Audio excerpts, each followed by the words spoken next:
안녕하세요. 일일일산 등산개미입니다. 백록담 북벽이 보이는 용진각 현수교인데요. 겨울철에 한라산의 모습은 정말 최고인 것 같습니다. 제가 올해 한라산을 7번 갔었는데요. 한라산은 겨울철의 경치가 최고로 좋습니다. 오늘은 누구나 겨울철 한라산에 올라가기 위해서 준비할 것이 무엇이며 준비물을 어떻게 활용해야 하는지, 또 어디에서 미리 연습하면 백록담까지 조금 편하게 올라갈 수 있는지에 대해서 설명드리도록 하겠습니다. 저는 성판악에서 출발했고요. 성판악은 제주공항에서 택시를 타면 택시비로는 한 23,000원, 시간은 한 45분 정도 걸립니다. 성판악에서 백록담까지는 한 9.5km에서 10km 정도로 꽤 거리가 먼데요. 사실 초반에는 경사가 거의 없는 평지라서 빠르게 올라갈 수 있고요. 진달래밭 대피소를 지나는 시간이 굉장히 중요합니다. 그리고 진달래밭에서 백록담까지가 경사가 심해서 거기가 많이 힘들어하는 코스입니다.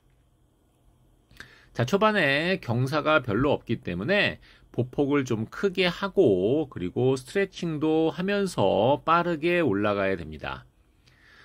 백록담 코스는 타임어택이 있어서 겨울철에는 진달래밭이나 아니면 건너편의 삼각봉 대피소에 12시에는 가야 됩니다. 그래야 백록담으로 올라갈 수 있게 통제를 안 하기 때문에 꼭 그 시간까지 가야 되고요. 지금은 속밭 대피소를 지나고 있습니다. 속밭 대피소까지는 거의 평지고요. 준비물로는 물을 꼭 준비하셔야 되는데 10km 이상, 즉 20km면 물을 한 4개는 준비해야 됩니다. 그리고 매점이 없기 때문에 간식을 준비해야 되는데 저는 간식 대신 미숫가루를 타서 준비하면 물의 개수를 줄일 수 있기 때문에 그렇게 준비합니다. 그리고 장거리 산행은 등산 스틱이 굉장히 중요하고요.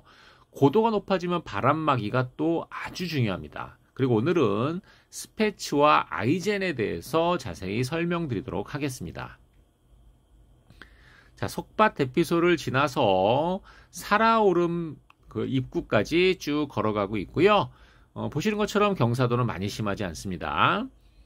자, 지금 성판악에서 백록담 코스 같은 경우에는 전체가 한 9.5km인데 초반에 고도차가 7.4km에 700m니까 굉장히 완만한 거고요. 중간에 진달래밭과 백록담까지 그리고 거꾸로 봤을 때 삼각봉에서 백록담까지를 보면 이쪽이 고도차 대비 거리가 짧기 때문에 경사가 상당히 심한 편이죠. 자, 살아오름은 올라가고 있는데 살아오름은 중간에 약 한 1km 정도를 올라갔다가 내려오는 왕복을 해야 되기 때문에 시간상 여유가 있으면 살아오름을 꼭 가는 게 좋습니다. 많이들 안 가시더라고요. 근데 살아오름은 백록담처럼 화구호로 되어 있는 산정호수기 때문에 굉장히 멋있고요. 특히 여름에는 물이 많이 차 있을 때는 훨씬 좋습니다. 자, 살아오름 전망대에서 내려다보고 있고요. 저 위가 이제 백록담 쪽이 되고요. 살아오름 한번 다시 보고 다시 진달래밭 대피소 쪽으로 가도록 하겠습니다. 오늘 원래 진달래밭 대피소에서 통제를 한다 그랬어요. 어제 비가 엄청 많이 와서요. 통제한다 그랬고 오늘 하루 종일 제주시에는 비가 왔다고 하는데 오히려 진달래밭 대피소 위로 올라가니까 날씨가 굉장히 좋았습니다. 그러니까 1500m 이상으로 올라가면 지상에서와 날씨가 많이 달라지기 때문에 준비할 것도 굉장히 많고 잘 대비를 하셔서 안전하게 산행하는 게 가장 중요합니다. 자, 진달래밭 대피소에 왔고요. 말씀드린 것처럼 비행기를 보통 제가 8시 반에 도착했을 때 여기 성판항에 출발하면 9시 반 정도에 출발하거든요. 거기서 진달래밭까지 12시까지 오는 건 많이 힘들진 않습니다. 근데 여기서 딱 올라가면서 보면 이제 눈이 쭉 있죠. 지금 아래쪽에 눈이 없었는데 이 눈이 있는 길은 반드시 스패츠를 하는 게 좋습니다. 보통 일반 쇼 스패츠를 왼쪽에 있는 걸 많이 하는데 저는 오른쪽에 울프라운치에서 나온 스톤키퍼라고 하는 스패츠를 합니다. 둘 다 재질은 나일론인데요. 오른쪽에 있는 게 훨씬 이쁘고 그리고 훨씬 이동하기에 편합니다. 어차피 목적은 스톤 키퍼, 돌 튀지 않는 게 하는 게 목적이고, 또 하나는 역시 빗물이나 눈이 신발 안으로 들어오면 양말이 젖으면 굉장히 산행하는데 힘들거든요. 그래서 신발, 양말을 뽀송뽀송하기 위해서 스패치는 반드시 준비하고요. 또 이런 눈길에는 아이젠은 반드시 필수로 준비하는데, 왼쪽에 도시형 아이젠 차고 오는 분들도 계시더라고요. 이거는 쓸데가 없고요.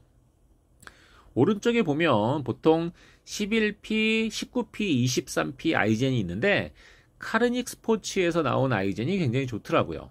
또 하나의 아이젠은 EP 아이젠이라 그래서 요거를 가운데만 딱 하는 아이젠이 있어요. 이것도 쓸모가 있습니다. 그러니까 저는 두 개의 아이젠을 가지고 다니는데 23P 아이젠과 EP 아이젠을 같이 갖고 다니는데, 그 이유는 다시 한번 설명을 해드리도록 하겠습니다. 근데 올라갈 때 이따 고민을 많이 하시더라고요. 아이젠을 해마라 그러는데, 자, 지금 이 정도의 눈길에서는 특히 등산 시에는 아이젠을 안 하는 게 좋습니다. 선생님 위험하잖아요, 이렇게 얘기할 수 있는데 아닙니다. 보시면 중간중간에 눈이 없는 길이 많기 때문에 그 아이젠을 하고 다니면 발목이 아파요. 왜냐하면 그 밑에 쇠 때문에 충격 흡수를 잘 못해서 쿵쿵 걸을 수밖에 없거든요. 발목이 많이 아프고요. 그리고 지금 이런 계단이나 데크의 나무를 손상시키는 게 첫 번째가 아이젠, 두 번째가 스틱의 앞에 마개를 안 하고 다니면 저런 데크들이 다 망가집니다. 물론 안전이 더 중요하기 때문에 하고 다니는 건 좋지만, 자, 등산할 때는 중간중간에 눈이 없는 데가 있을 때는 아이젠을 되도록 안 끼고 올라가는 게 좋고요. 자, 백록당까지 왔네요. 한라산이 일단 힘든 이유는 20km 산행은 10km 완전히 달라요. 그리고 1500m가 넘으면 기온, 바람 예측하기가 어렵습니다. 그리고 눈이 쌓여 있을 때 보통 한라산에 눈이 1m 이상 쌓여 있는 경우도 많아요. 잘못 경로를 가면 정말 다리가 완전 푹푹 빠지는 곳도 굉장히 많습니다.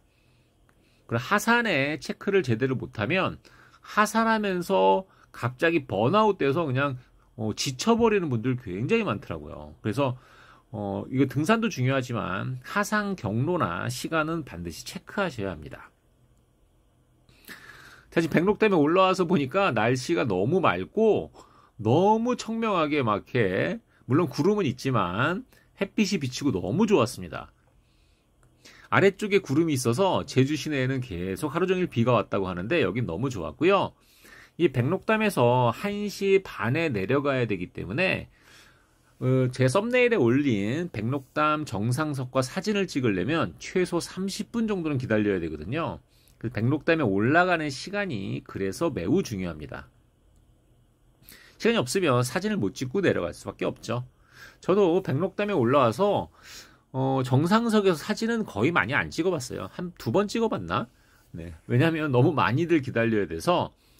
자, 내려갈 때는 관음사 쪽으로 내려갈 건데, 백록담에서 삼각봉 내려가는 2.2km가 경사도가 한 46%까지 가기 때문에 거의 평균 우리 각도는 한 20도가 넘는 겁니다.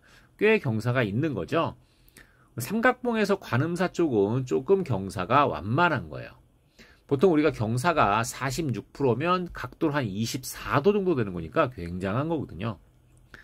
자, 지금 백록담을 아쉬워서 마지막으로 보면서 관음사 쪽, 삼각봉 쪽으로 내려가겠습니다.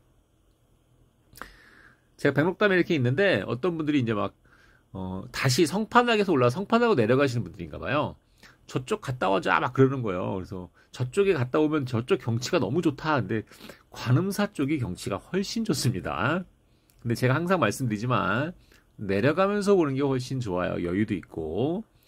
자, 내려가면서도 지금 눈이 있는데 아이젠을 낄까 말까를 굉장히 고민을 했어요.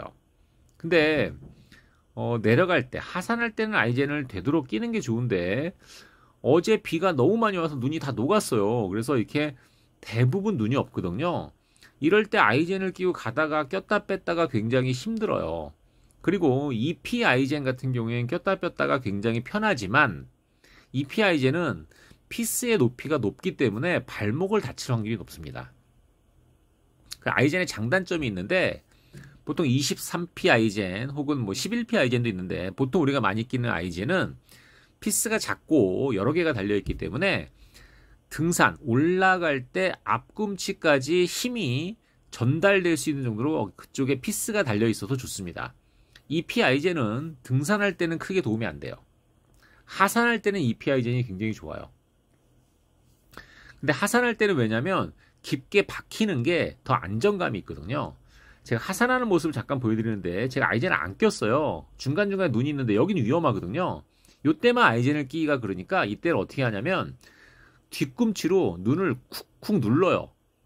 쿡쿡 누르면 이 눈이 약간 녹아있기 때문에 쿡쿡 박힙니다, 발이.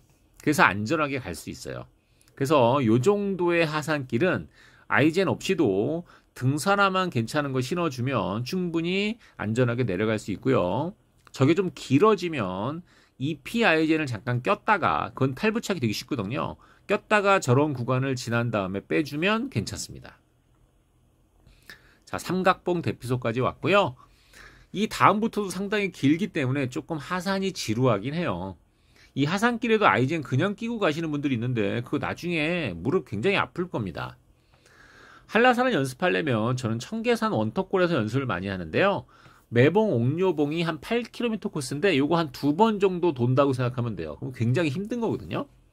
그리고 광교산, 백운산, 수원 쪽에 계시는 분들은 그쪽 코스 한 12km, 15km 정도 돌아주면 되고요. 등산의 불모지 인천에서는 계양산, 천마산, 원적산, 철마산 이쪽으로 한 15km 정도 종주하면 한라산 연습하기에 충분합니다.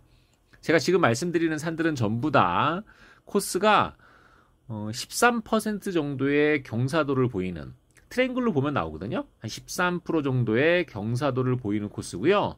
여러분들 보통 북한산 종주하면 한 16km 되거든요. 북한산 종주하는 16km가 한라산 올라가는 것보다 더 어렵습니다. 한라산은 지금 백록당 가는 코스가 하나 있고, 그리고 제가 저번에 올렸던 윗세오름에서 남벽 보는 코스가 있는데 그쪽 코스가 또 눈 오면 완전 멋있거든요. 제가 1월 달에 또 가서 한 달에 한 번씩 가니까 그때는 남벽 코스에 눈 쌓인 모습을 올리겠습니다. 오늘 생각보다 눈이 많지 않았지만 그래도 준비를 철저히 하고 가야 합니다. 오늘은 가장 중요한 준비물이 사실 스패치였어요. 발이 하나도 안 젖었기 때문에 굉장히 뽀송뽀송하게 산행을 할 수 있었고요. 그리고 아이젠은 오늘은 쓰지는 않았지만 제주도의 한라산을 갈 때는 반드시 아이젠은 가져가셔야 됩니다. 그리고 동네 산에서 조금 연습하시면 많이 힘들지 않게 한라산을 올라갔다 내려올 수 있을 것 같습니다. 자, 안전 산행하시고요. 겨울에 꼭 한번 한라산 방문하시길 바랍니다. 1일1산 등산개미였습니다.